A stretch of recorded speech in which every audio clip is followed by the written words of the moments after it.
So today we're going to talk about the causes of acid reflux, heartburn, and GERD. If you have these conditions, this will be very interesting, okay? Now, if you look up the actual cause of GERD, it'll say, and by the way, GERD is gastroesophageal reflux disorder.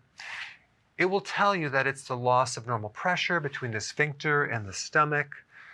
It'll say that it's an appropriate relaxation of the sphincter, which is that valve on top of the stomach that keeps everything intact. And then if we look at the cause of heartburn, it says that the cause is a symptom of GERD caused by acid reflux. What? If you look at the cause of acid reflux, it'll say, well, we're not sure, but it's triggered by pregnancy, smoking, obesity, hiatal hernia. So there's not actually a lot of data or information about the actual causes of these. It's all about the risk factors, it's the related triggers, it is the medications that you need to be on, etc. And so what people end up doing is they end up managing these symptoms with several different types of antacids. You have the protein pump inhibitors, you have the TUMS, which is the calcium carbonate, and something called H2 receptor blocker, okay? All three of these basically reduce the acid in the stomach, okay? Let's take a look at the side effects. C. diff, which is a bacterial infection, osteoporosis, decreased B12, decreased magnesium, allergy reactions, heart attacks, and this thing called achlorhydria, okay? TUMS, gas, nausea, kidney stones, allergies, constipation, and this thing called achlorhydria. Then we have decreased sex drive, insomnia, muscle pain, vomiting, constipation, and achlorhydria. Wow, look at that. What is this? Let's take a look. It's a condition where you don't have the acid in your stomach anymore, okay? You have another condition called hypochlorhydria, okay, which is decreased or diminished acid in the stomach. And this is basically no acid in your stomach. Let's take a look at some of the side effects, okay? The side effects, GERD, acid reflux, heartburn, interesting, decreased B12, constipation, decreased magnesium, and decreased zinc. Because the medications are actually causing this condition, which is creating the same problem. All right, so what's wrong with this picture? We have GERD, acid reflux, heartburn, then you take antacids, which then deplete the acid, which then cause the same symptoms over and over. And we have this interesting cycle right here. So then the question is, what causes these conditions, okay? Is it too much acid? Well, that's something a little bit different. That's more of a sour stomach.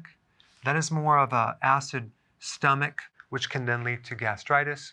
Maybe it's just the fluid is just too acidic, right? But what is the normal pH of the stomach? Between 1 and 3, okay?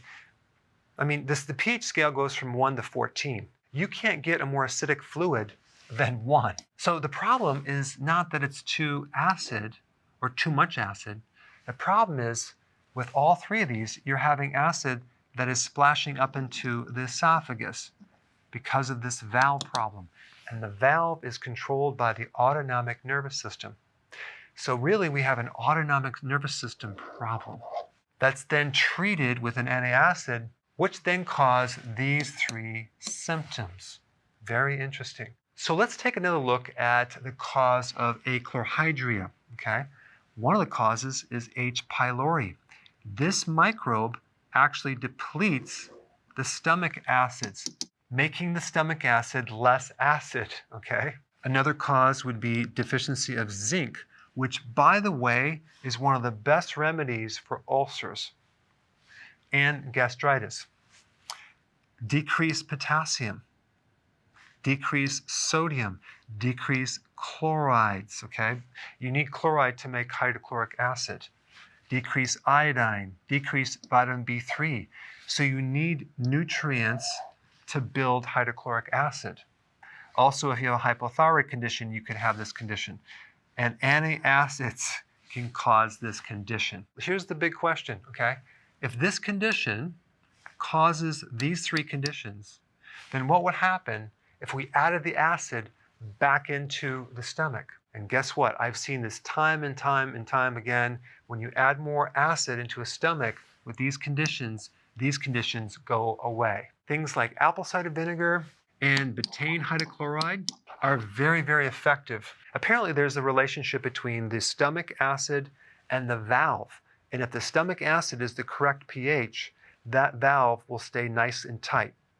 But if you have these conditions, make sure you also understand that you need to fortify your body with these nutrients right here. Zinc, potassium, salt, okay, sea salt, iodine, which by the way is in the sea salt, and B3. All right, guys, go ahead and try this and comment below on your results.